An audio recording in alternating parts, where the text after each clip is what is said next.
పత్రి సార్కి నా హృదయపూర్వక నమస్కారాలు తెలుపుకుంటూ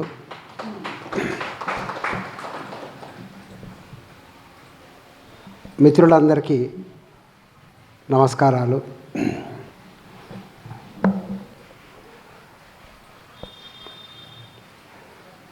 పెద్దలు చాలా విషయాలు చెప్పారు. నేనేం మాట్లాడాలో నాకు ఉంది, నాకు క్లారిటీ ఉంది. నేనేం మాట్లాడాలనే నాకు తెలుసు.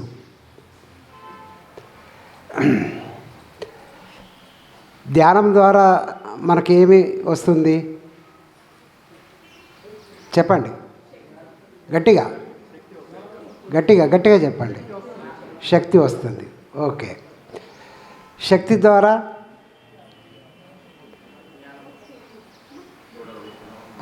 రైట్, ధ్యానం ద్వారా శక్తి వస్తుంది. ఓకే, శక్తి ద్వారా ఎరుక కలుగుతుంది. శక్తి ద్వారా ఏం కలుగుతుంది? అవేర్నెస్ అంటారు. ఎరుక అంటే ఏంటిది? ఎరుక అంటే చిన్న ఎగ్జాంపుల్ చెప్పుకుంటే అది అర్థమవుతుంది. వివేకానందుల వారు అమెరికాకు పోయే ముందు, అప్పుడు రామకృష్ణ పరమహంసలు లేరు, శారదామాత దగ్గరికి పర్మిషన్ కోసం వెళ్తారు. అమ్మ, నేను ఇట్లా చికాగోలో ఈ సర్వమత సమ్మేళనానికి వెళ్దామనుకుంటున్నా, మీరు పర్మిషన్ ఇవ్వండి అని అడుగుతాడు.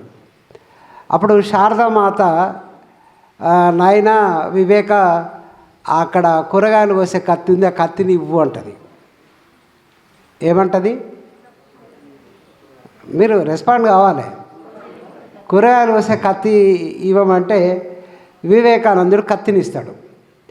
ఆ కత్తినిచ్చే పద్ధతిని చూసి శారదామాత వివేకానందుని, ఓకే నువ్వు వెళ్ళినాయన, నీకు అంతా జయమే కలుగుతుంది అంటది. మరి వివేకానందుడు ఇచ్చిన ఆ కత్తి ఇచ్చిన పద్ధతి ఏంటిది? కత్తి మొన తన చేతిని పట్టుకొని పిడిని అమ్మ వైపు పెట్టించాడు. అది ఎరుకలో ఉండి చేసే పని. అదే మామూలుగా ఎరుకలో లేకపోతే ఎట్లా చేస్తాం? ఒకసారి మీరే ఊహించుకోండి, మీరు ఎట్లా చేసి ఉంటారో గతంలో. పిడి మన చేతిలో పట్టుకొని మనం వానికి ఇస్తాం, కొంచెం గట్టిగా లాగితే వాడు చేయి తెగుద్ది. ఇది ఎరుక అంటే ఏ సమయంలో, ఏ సందర్భంలో, ఏ పనిని ఎట్లా చేయాలనేటువంటి ఆ తెలిసినటువంటి విషయమే ఎరుక. ధ్యానం ద్వారా శక్తి వస్తుంది. శక్తి ద్వారా ఎరుక అనేది కలుగుతుంది. ఎరుక ద్వారా ఏం లభిస్తుంది మనకి? ఎరుక ద్వారా అవగాహన. అవగాహన అంటే ఒక పరిస్థితిని మనం దాన్ని అర్థం చేసుకోగలుగుతాం. దాన్ని అవగాహన చేసుకోవడం అంటారు. ధ్యానం ద్వారా శక్తి, శక్తి ద్వారా ఎరుక, ఎరుక ద్వారా అవగాహన. ఎప్పుడైతే మీకు ఒక పరిస్థితి మీకు అవగాహన కలిగిందో ఆ పరిస్థితిని మీరు యాక్సెప్ట్ చేస్తారు, ఆ పరిస్థితిని మీరు అంగీకరిస్తారు, ఆ పరిస్థితిని మీరు ఎట్టి పరిస్థితుల్లో కూడా వ్యతిరేకించరు. మీరు దాన్ని సరిగ్గా అవగాహన చేసుకోకపోతేనే ఏ పరిస్థితినైనా మనం వ్యతిరేకించేది. ఎప్పుడు వ్యతిరేకిస్తామంటే దాన్ని సరిగ్గా మనం అర్థం చేసుకోకపోతేనే దాన్ని వ్యతిరేకిస్తాం. మనం సరిగ్గా అర్థం చేసుకుంటే దాన్ని వ్యతిరేకించాం, దాన్ని యాక్సెప్ట్ చేస్తాం.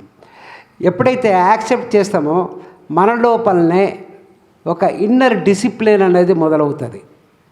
ఇన్నర్ డిసిప్లిన్ అనేది మొదలవుతుంది. ఇది చాలా ఇంపార్టెంట్. డిసిప్లిన్ అంటే క్రమశిక్షణ. ఇన్నర్ డిసిప్లిన్ అంటే మన లోపల మనమే ఏర్పరచుకున్నటువంటి ఒక అంతర్గత క్రమశిక్షణ అనేది ఏర్పడుతుంది. మై డియర్ ఫ్రెండ్స్, బయట నుంచి మీరు ఇలా చేయాలి, మీరు అలా చేయకూడదు, ఇలా ఉండాలి, అలా ఉండాలంటే ఖచ్చితంగా మీరు ఏదో ఒక సందర్భంలో దాన్ని వ్యతిరేకిస్తారు. అది మానవ నైజం. కానీ మీ అంతటా మీరు ఏదన్నా కనుక ఒక క్రమశిక్షణ లాగా పెట్టుకుంటే మీరు దాన్ని వ్యతిరేకిస్తారా? ఈ ఇన్నర్ డిసిప్లిన్ అనేది చాలా ఇంపార్టెంట్. ఒక చిన్న ఉదాహరణ చూద్దాం. ఒకసారి మన భారతదేశం నుండి ఒక ఎంపీ గారు, ఒక మెంబర్ ఆఫ్ పార్లమెంటు లండన్లో వాళ్ళ ఫ్రెండ్ వాళ్ళది ఒక ఫంక్షన్ ఉంటే ఆ ఫంక్షన్కి అని పోయిండు. అది చలికాలం. ఆ ఫంక్షన్ అటెండ్ అయినలు తర్వాత తిరిగి తను ఉన్నటువంటి లాడ్జ్కి రావడానికి ఒక క్యాబ్ బుక్ చేసుకొని క్యాబ్లో వస్తున్నారు. అప్పుడు రాత్రి 2 అవుతుంది. విపరీతమైనటువంటి మంచు పడతా ఉన్నది, బాగా చలిగా ఉంది. రాత్రి 2 గంటల సమయం. వస్తూ ఉంటే మధ్యలో రెడ్ లైట్ వెలుగుతుంది. ఆ కారు డ్రైవరు బ్రేక్ వేసి ఆపుతాడు. ఈ మినిస్టరు ఈ ఎంపీ ఏంటయ్యా ఎందుకు ఆపినమంటాడు. అంటే ఆ ఎర్ర లైట్ను చూపెడతాడు. ఎర్ర లైటే కదా పోనీవయ్యా, ఈ రాత్రి ఈ 2 గంటలప్పుడు ఏ పోలీసు వాళ్ళు ఉన్నారా, ఏ జనసంచారం కూడా లేదు, ఏ ట్రాఫిక్ లేదు, ఇప్పుడు ఎందుకు ఆపడం, పోనీ అంటాడు. పోనీ అంటే అప్పుడు ఆ క్యాబ్ డ్రైవర్ ఏం చేస్తాడు, అతని వైపు ఆ ఎంపీ కూర్చున్న వైపు విండోను కిందికి తీస్తాడు. దించి బయటకు చూడండి అని సైగ చేస్తాడు. బయట అవతల వైపు డైరెక్షన్లో ఒక 80 ఏళ్ళ వృద్ధురాలు, ఆమె వైపు కూడా రెడ్ లైట్ పడి ఉంటుంది. ఆమె సైకిల్ దిగి ఆమె ఎదురు చూస్తూ ఉంటుంది గ్రీన్ లైట్ కోసం. అది ఆమె లోపల ఉన్నటువంటి ఇన్నర్ డిసిప్లిన్. అంటే చలిని, ఆమె వయస్సుని దేని లెక్క చేయకుండా దాన్ని పాటిస్తూ ఉన్నది. అది చూసినాక ఎంపీ గారు ఇక్కడికి వచ్చి భారతదేశానికి వచ్చినాక అంటాడు, ఇన్నర్ డిసిప్లిన్ అనేది చాలా అవసరం అని. సో మై డియర్ ఫ్రెండ్స్, ధ్యానం ద్వారా శక్తి ద్వారా ఎరుక ద్వారా అవగాహన ద్వారా యాక్సెప్టెన్స్ ద్వారా ఇన్నర్ డిసిప్లిన్. ఎప్పుడైతే మీకు ఇన్నర్ డిసిప్లిన్ వస్తుందో మీరు ఏ యాక్షన్ కూడా మీరు రియాక్ట్ కారు. ఏ యాక్షన్ అంటే ఏ చర్యకు కూడా మీరు ప్రతిచర్య చేయరు. ఏ యాక్షన్కి మీరు రియాక్షన్ కారు. తొందర అనేది ఉండదు. మీరు ఏ యాక్షన్కైనా మీరు రెస్పాండ్ అవుతారు, రియాక్ట్ కారు. రియాక్షన్కి రెస్పాన్స్కి తేడా ఏంటి? మీరు ఏ యాక్షన్ అయినా సరే మీరు కనుక కోపంతోనో అరిషడ్ వర్గాల ఆ బాధతోనో కనుక మీరు దాన్ని స్వీకరిస్తే మీకు తొందర కలుగుద్ది, మీకు కోపం కలుగుద్ది. మీరు ఖచ్చితంగా దానికి మీరు ప్రతిచర్య అనేది మీ నుంచి వస్తుంది, అది రియాక్షన్ వస్తుంది. మీరు ఎప్పుడైతే ప్రసన్నతతో శాంతంగా స్నేహపూర్వకంగా దాన్ని మీరు స్వీకరించినప్పుడు దాన్ని మీరు రియాక్ట్ కారు, మీరు రెస్పాండ్ అవుతారు. అది తేడా. మీరు కోపంగా స్వీకరిస్తే రియాక్ట్ అవుతారు. మీరు కనుక దాన్ని ప్రేమపూర్వకంగా స్వీకరించినట్టయితే మీరు రెస్పాండ్ అవుతారు. అది డిఫరెన్స్. సో ఈ యాక్షన్ కాకుండా మీరు ఎప్పుడైతే యాక్షన్కి రెస్పాన్స్ అవుతారో మీరు క్రియేషన్ అనేది చేస్తారు. మీ ద్వారా క్రియేషన్ అనేది జరుగుతుంది. సృష్టి అనేది మీరు చేస్తూ ఉంటారు. ఈ క్రియేషన్ అన్న ద్వారా మీకు అనుభవం అనేది కలుగుతుంది. ఈ అనుభవం నుంచే మనకు జ్ఞానము అనేది కలుగుతుంది. ఎప్పుడైతే ఈ జ్ఞానం అంతా మన లోపల అది పేరుకొనిపోయి ఆ జ్ఞానం యొక్క ఎసెన్స్ ఏదైతే ఉంటుందో అది ప్రజ్ఞగా మారుతుంది. జ్ఞానం అంటే జ్ఞానానికి ప్రశ్నకు తేడా ఏంటంటే ఒక సందర్భం లోపల నేను ఏ విధంగా చేయాలి ఏంటిది అనేది అక్కడ ఒక 2 నిమిషాలన్నా ఆలోచిస్తాను. అది జ్ఞానంలో చేసే పని. ప్రజలలో ఆ ఆలోచించేది ఉండదు. ఆటోమేటిక్గా అది వాలంటరీగా జరిగిపోతూ ఉంటుంది. దానంతట అదే జరుగుతూ ఉంటుంది. అది ప్రజ్ఞ. ఎప్పుడైతే మన లోపల ప్రజ్ఞ కలుగుద్దో అప్పుడే దుఃఖరాహిత్య స్థితి లేదా ఎన్లైటన్మెంట్. అంతేగాని దేనికి మీరు తొందరపడద్దు. ఓకేనా? ఆఖరి జన్మ కోసం కూడా తొందరపడకండి. ఓకేనా? మై డియర్ ఫ్రెండ్స్, ఇది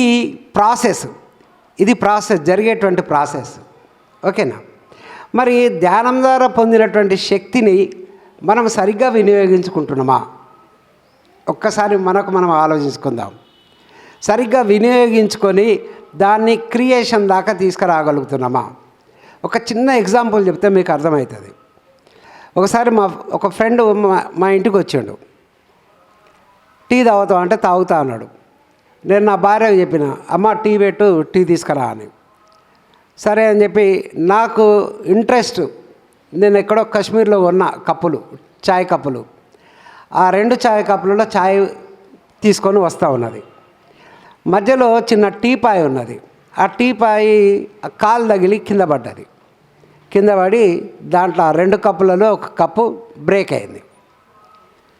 అది ఏంటిది? అది యాక్షన్, అది చర్య. అక్కడ జరిగినటువంటి చర్య ఏం జరిగింది? చర్య, నా భార్య ఛాయ్ తీసుకొస్తూ చూసుకోకుండా కాలు టీపాయికి తగిలి తను కింద పడింది, కప్పును పగలగొట్టింది. అప్పుడు జనరల్గా మీరైతే ఏం చేస్తారు చెప్పండి? మీ భార్యను గట్టిగా చెప్పండి భయ్, రియాక్షన్ అవుతారా? ఏమవుతారు? రియాక్షన్ దేవుడెరుగు. మీరు బూతులు తిట్టకుండా ఉంటే చాలు. ఏం కండు కనబడతలేవా? దిమాగ్ ఎడబెట్టుకొని నడుతున్నావు, తలకాయ ఎడబెట్టుకొని నడుతున్నావు. ఇదంతా కూడా రియాక్షన్. ఈ రియాక్షన్ ఎక్కడి నుంచి వస్తుంది? మీరు పరిస్థితిని మీరు అర్థం చేసుకుంటలేరు, అవగాహన లోపం వల్ల. అదే కనుక మీరు కనుక మీ శక్తిని ఎరుకతోని దాన్ని ఆ సిచ్యువేషన్ కనుక మీరు అవగాహన చేసుకుంటే వెంటనే పోయి నీ భార్యను లేపుతావు. భార్యను లేపి దగ్గర తీసుకుంటావు. పోతే పోయి తీరవై కప్పు ఏమైనా దెబ్బ తాకిందా అని అడుగుతావు. అట్లా అడగగలగటం రెస్పాన్స్ అయ్యి అది మీకు ధ్యానంలో రావాల్సిన మార్పులు అవి. మీరు మై డియర్ ఫ్రెండ్స్, మీరు ఎంతసేపు ధ్యానంలో అవి కనిపించినా ఇవి కనిపించినా అది కాదు ఇంపార్టెంట్. మీ నిన్నటి జీవితానికి ఈరోజు జీవితానికి ఏం మార్పు వచ్చిందో చూసుకోండి. ఏమన్నా ఉన్నతంగా ఎదిగినలా లేదో చూసుకోండి, అది ఇంపార్టెంట్. వై నిన్నటి కంటే మీరు ఈరోజు హ్యాపీగా ఉన్నారా లేరో చూసుకోండి, అది ఇంపార్టెంట్. సో ఈ రెస్పాన్స్ అనేది పెరగాలంటే ముందుగా మన లోపల శక్తి అనేది అవసరము. మరి ఈ శక్తిని వృధాగా దాన్ని ఖర్చు పెట్టకుండా ఉండాలంటే, శక్తిని దుర్వినియోగపరచకుండా ఉండాలంటే మనకు ఇంకొక సాధన అవసరం. ఇదేమో శక్తి అనేది ధ్యాన సాధన ద్వారా వస్తుంది. ఈ ధ్యాన సాధన ద్వారా లభించిన శక్తిని మనం వేస్ట్ చేయకుండా దాన్ని వాడుకోవాలంటే ఇంకొక సాధన అవసరం. దాని పేరు జ్ఞాన సాధన. చెప్పండి, జ్ఞాన సాధన. జ్ఞాన సాధన అనేది చాలా అవసరం. ధ్యాన సాధన ఈ రెండు ఉంటే మన యొక్క ఏదైతే మన లక్ష్యం ఉందో ఆ లక్ష్యానికి తొందరగా చేరుకోగలుగుతాం. ఈ జ్ఞాన సాధన లేకపోతే మీరు ఎంత ధ్యానం చేసినా, జ్ఞానం అంటే ఏంటిది? ఏది చేయాలో అది చేయడం, ఏది చేయవద్దో అది చేయకుండా ఉండటం, అది జ్ఞానం. ఆ జ్ఞానాన్ని మీరు ఇప్పుడు ఈ మాస్టర్లు చెప్పిళ్ళు, కొన్ని విషయాలు చెప్పిళ్ళు, మౌనం అనేది చెప్పిళ్ళు. దీన్ని మీరు సాధన చేయాలి. సాధన చేయకుండా ఏదో విని దాన్ని వదిలేస్తే దానివల్ల ఏం లాభం ఉండదు. కాబట్టి జ్ఞాన సాధన అనేది అవసరం. ఈ జ్ఞానానికి సంబంధించినటువంటి ఒక 4 విషయాలు చెప్తా. ఒకటి, ఫస్ట్ పాయింట్, ఈ సృష్టి లోపల సర్వ అనర్థాలకు, సర్వ ఉపద్రవాలకు ఒకటే కారణం. అదేంటో మీరు ఊహించగలుగుతారా? చెప్పగలుగుతారా? ఒకటే అన్ని ఉపద్రవాలకు, అన్ని అనర్థాలకు ఒకటి కారణం, హింస. రైట్, సంతోషం. ఈ హింస అన్నది ఎక్కడి నుంచి పుడుతుంది?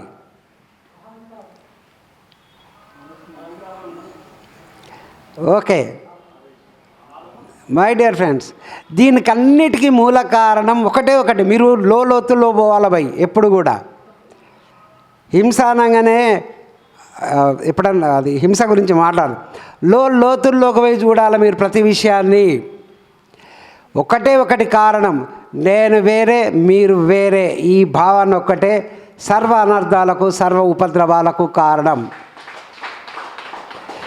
దీన్ని తీసేయాలి ముందు. ఫస్ట్ మనము ఆధ్యాత్మిక సత్యాల లోపల మొట్టమొదటి సత్యం ఏంటంటే, మమాత్మ సర్వభూతాత్మ, నేను ఆత్మస్వరూపాన్ని, అలాగే అన్నీ కూడా ఆత్మస్వరూపాలే. ఇది ఎప్పుడు నిరంతరం ఒక తారక మంత్రంలాగా జపించాలి ఫ్రెండ్స్. నేను ఆత్మస్వరూపాన్ని, అన్నీ ఆత్మస్వరూపాలే.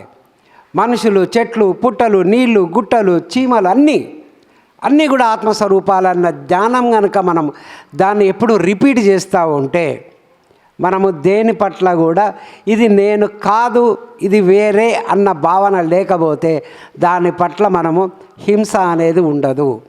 దానికి ఎలాంటి హాని కానీ కీడుని కానీ మనం చేయము. అవునా కాదా? So right. ఇప్పుడు మాస్టర్లు మాట్లాడినప్పుడు కూడా మీరు ఆత్మ అనే పదాన్ని విన్నారు. అసలు ఆత్మ అంటే ఏంటిది? ఆత్మ అంటే మీరు ఏమనుకుంటున్నారు? మీకున్న అవగాహన ఏంటి ఆత్మ గురించి? అయ్యా, ఆత్మ అంటే ఎనర్జీ కాదు నాన్న. ఆత్మ ఎనర్జీ కాదు. ఆత్మ వేరే, ఎనర్జీ వేరే. ఆత్మ వేరే, శక్తి వేరే. ఏమ్మా బంగారు? Right, okay. ఎందుకంటే ఇట్లా సాగా తీసుకుంటూ పోతే మీకు ఇంకా బాగా ఆకలి అవుతుంది కాబట్టి తొందర కట్ చేద్దాం. మై డియర్ ఫ్రెండ్స్, ఈ యావత్ సృష్టిలో ఎన్ని లోకాలు ఉన్నాయో, ఎన్ని గెలాక్సీలు ఉన్నాయో అవన్నీ కూడా, వాటికన్నిటి కూడా 6 వికారాలు ఉంటాయి. 6 వికారాలు. 6 వికారాలు ఏంటివో తెలుసా? 1 పుట్టడం. అనండి మీరు కూడా గట్టిగా, అంటే మీకు ఇది అర్థం కావాలి పాయింట్. 1 పుట్టడం, 2 ఉండడం, 3 మార్పు చెందడం, 4 పెరగడం, 5 క్షీణించడం, 6 మరణించడం లేదా నశించడం. ఈ 6 వికారాలు దేనికైతే లేదో ఆ పదార్థమే ఆత్మ. ఆత్మ అంటే అది. ఆత్మ అంటే ఈ 6 వికారాలు లేనిది. పుట్టడము, ఉండడము, మార్పు చెందడము, పెరగడము, క్షీణించడము, నశించడం.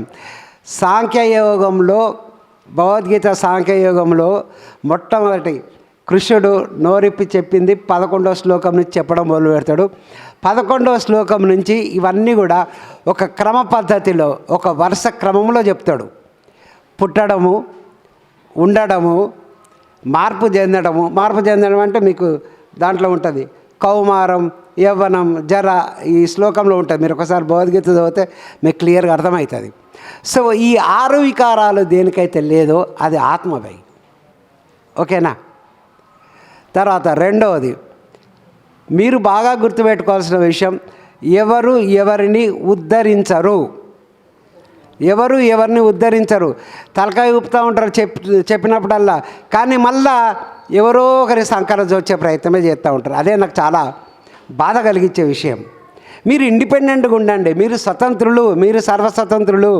మీరు భిక్షగానులు కాదు, మీరు రాజులు. ఆత్మ అనేది, అనుభవం అనేది ఎవరికి లభిస్తుంది అంటే ఎవడైతే రాజుగా ఉంటాడో వానికే అనుభవిస్తుంది, భిక్షగానికి కాదు. సో మై డియర్ ఫ్రెండ్స్, మనమందరం కూడా రాజులం, మనందరం కూడా సర్వస్వతంత్రులం. సో ఇక్కడ రెండో పాయింట్ ఏంటిది? ఎవరిని వారే ఉద్ధరించుకోవాలి. ఇది రెండవ సత్యం. మొదటి సత్యం ఏంటి? నేను ఆత్మస్వరూపాన్ని, మిగతా అన్నీ కూడా ఆత్మస్వరూపాలే, నాకు భిన్నంగా ఏది లేదు. సో నేను అవి ఒకటే. ఇది మొట్టమొదటి సత్యం. రెండవ సత్యం ఏంది? నన్ను నేనే ఉద్ధరించుకోవాలి. నన్ను ఉద్ధరించడానికి ఎవరు లేరు, నన్ను నేనే ఉద్ధరించుకోవాలి.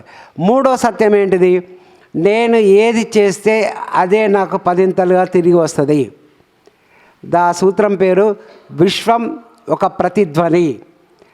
విశ్వంలో కొండల్లో గుట్టలపై మీరు ఏదైనా ఒక ధ్వని చేయండి, మీకు అదే ధ్వని 10ంతలుగా వచ్చి వినబడుతుంది. అవునా కాదా? అట్లాగే మీరు ఏదైతే చేస్తారో మీకు అదే 10ంతలుగా తిరిగి వస్తుంది.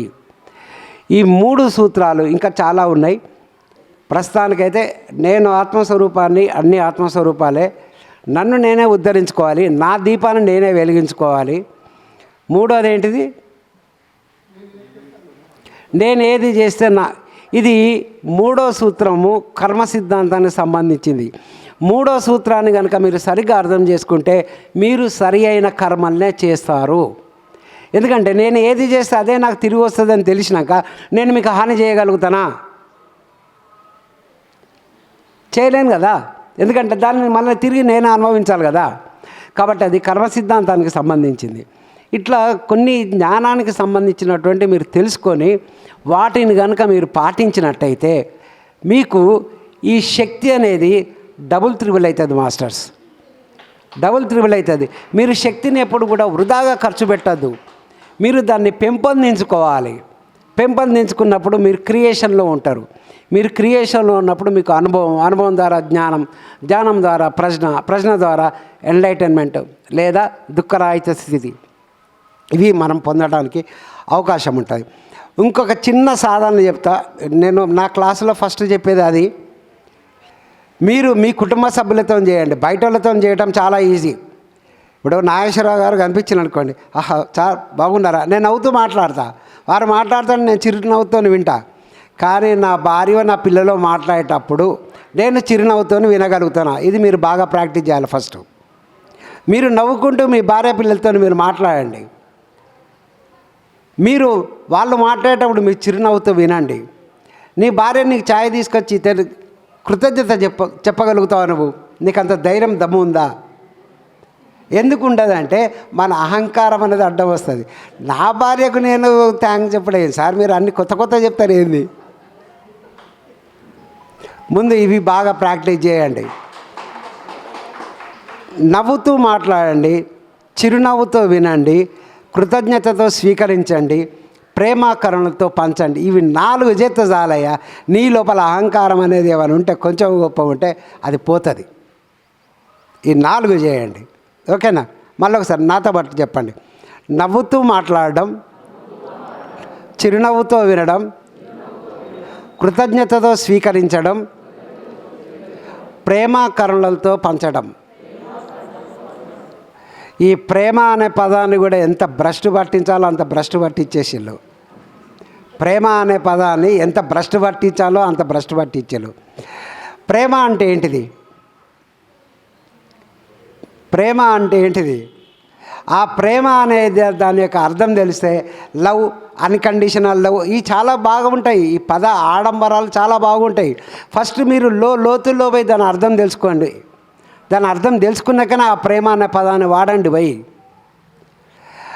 ప్రేమ అన్నదానికి బుద్ధుడు సరిగ్గా ఒక పదాన్ని వాడతాడు. బుద్ధుడు తథా తాక, బుద్ధుడు వాడిన పదం తథా తాక. తథా తాక అంటే I accept you as you are. నువ్వు ఎలా ఉన్నావో నిన్ను నేను అలానే అంగీకరిస్తాను. అది తథాతాక యొక్క అర్థం. అది ప్రేమ అంటే. అంతేగాని మనం వ్యామోహాన్ని తీసుకొచ్చి ప్రేమ కింద కలిపేస్తూ ఉంటాం. వ్యామోహం అనేది ప్రేమ కాదు. ఎందుకంటే నిజమైన ప్రేమ లోపల అవతల వ్యక్తి ఎలా ఉన్నాడో నేను కోరుకున్నట్టు కాదు, తను ఎలా ఉన్నారో అలాగే నేను అంగీకరిస్తాను. అదమ్మా ప్రేమ అంటే. అంతేగాని ఈ సినిమాలో చూపించే ప్రేమలు, ఈ పేపర్లలో యాసిడ్ పోసిన అవి కాదు ప్రేమలుగా. అవి ఇన్ఫాక్చుయేషన్, వ్యామోహం. సో మీరు దయచేసి ఏంటంటే ప్రతి విషయాన్ని కూడా మీరు లోతుల్లో పోయి మీరు అర్థం చేసుకుంటే, దాని సరి అయిన అర్థం తెలిసినప్పుడు దాన్ని మీరు సరిగ్గా వినియోగించుకుంటే మీకు లాభం కలుగుతుంది. అట్లాగే ఇంకొక 5 విషయాలు. ఒకటి, ఎట్టి పరిస్థితుల్లోనూ మీరు పోల్చుకోరాదు. ఎందుకు పోల్చుకోరాదు? ఈ సృష్టి లోపల ఏది ఎలా ఉండాలో అలాగే ఉంటుంది, అలాగే ఉన్నది. ఈ సృష్టిలో ఏది ఎలా ఉండాలో అలాగే ఉంటుంది, అలాగే ఉంటుంది కూడా. అప్పుడే దాని యొక్క ఒరిజినాలిటీ, దాని యొక్క నిజతత్వము, దాని యొక్క బ్యూటీ, దాని యొక్క అందము, దాని యొక్క యూనిక్నెస్, దాని యొక్క ప్రత్యేకత అనేది అది నిలబెట్టుకుంటుంది. కానీ మనం ఏం చేస్తాం? సార్ ఇది బాగుంది సార్, కానీ అదే బాగున్నట్టున్నది సార్, దానికంటే అదే బాగున్నది. ఎంతసేపు మనము పోలుస్తూ ఉంటాం, కంపేర్ చేస్తూ ఉంటాం. కంపేర్ చేయటం మూలాన మనం పొడగొట్టుకునేది ఏంటో తెలుసా? దాని యొక్క నిజతత్వాన్ని, ఒరిజినాలిటీని పొడగొట్టుకుంటున్నాం. దాని లోపలటువంటి బ్యూటీని పొడగొట్టుకుంటున్నాం.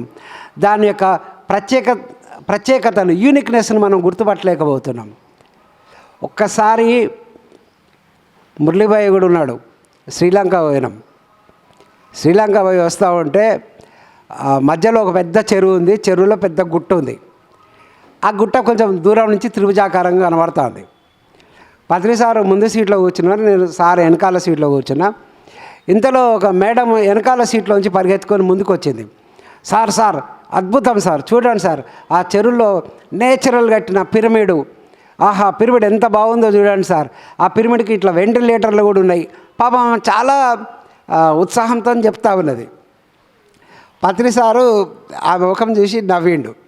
నవ్వగానే ఆమెకు అర్థమైంది నేనేదో సరి అయిన ప్రవర్తన లేదు అనుకొని ఆమె వెనక్కి వెళ్ళిపోయింది. ఆమె సీట్లోకి ఆమె వెళ్ళిపోయినాక సార్ ఒకటి, భీమేష్ ఆ చెరువులో నీకు ఏం కనబడుతుంది అన్నాడు. సార్ నాకు ఒక గుట్ట కనబడుతుంది సార్ అన్న.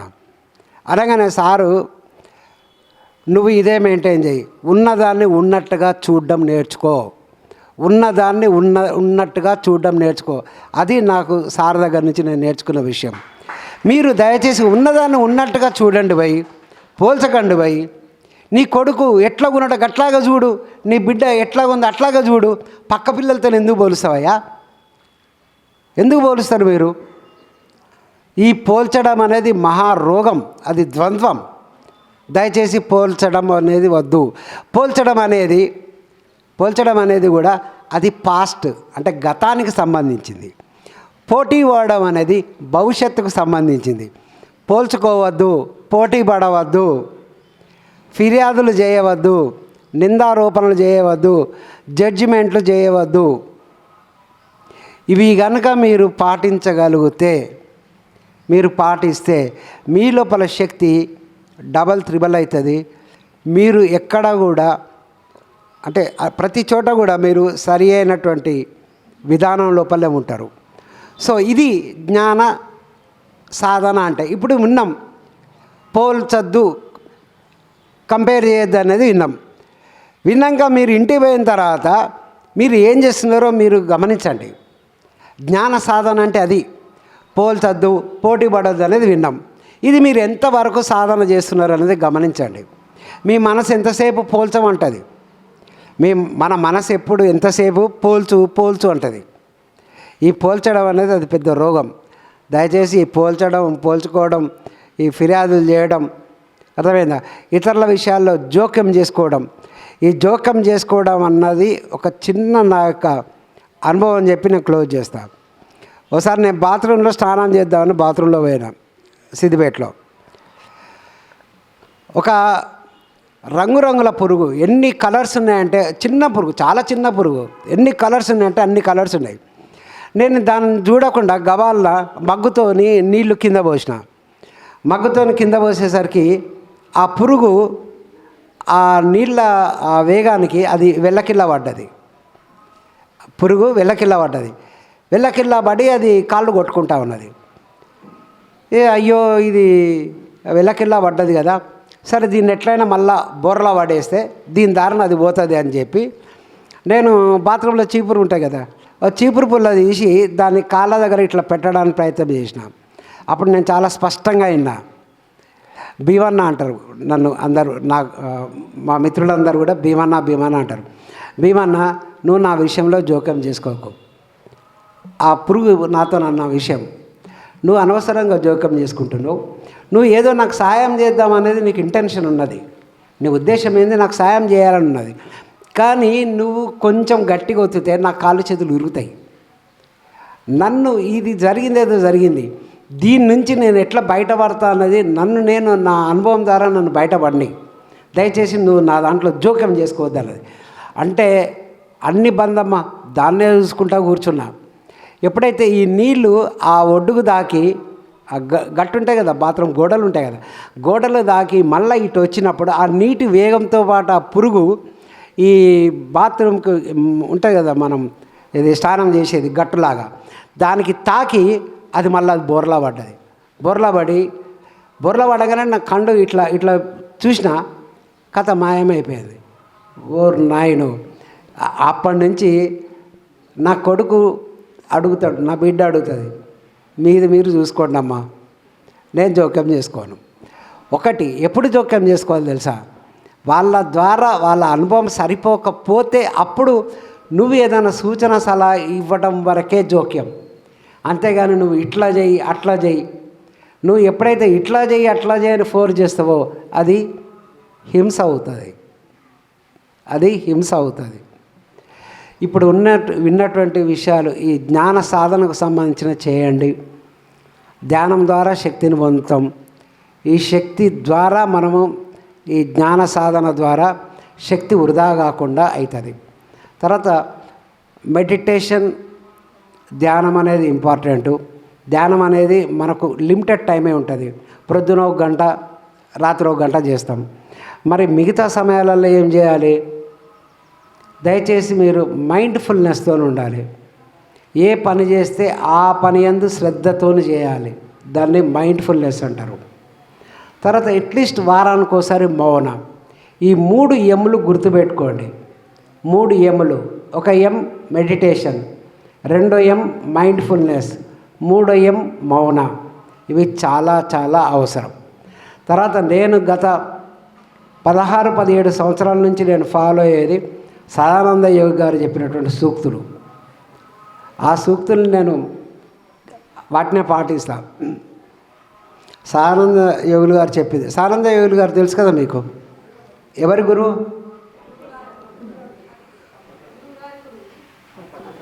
పత్రిజీ గారు గురువు.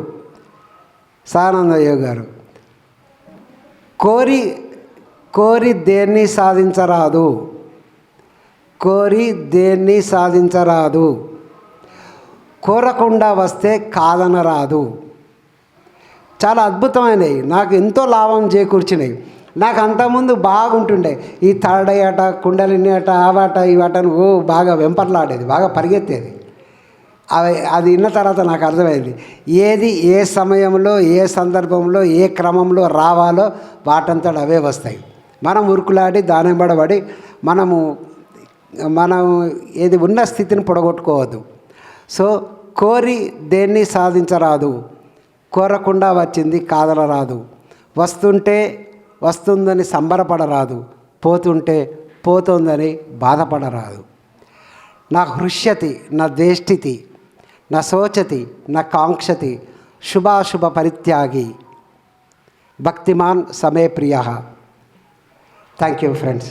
Thank you very much. Thank you.